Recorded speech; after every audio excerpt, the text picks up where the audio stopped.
It's finally time to update this little 3 foot gutter downspout on the corner of my house. It's unsightly having three plastic accordion drains, especially the green ones, because they stand out and I want something that blends in better.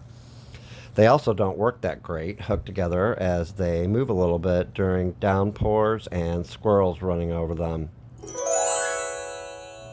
A few pieces later, and it looked so much better. The ground slopes to the back, so I had to get it away from the house far enough and high enough to drain out towards the front. It blends in a lot more, plus the hostas I planted this year will hopefully cover it a little bit.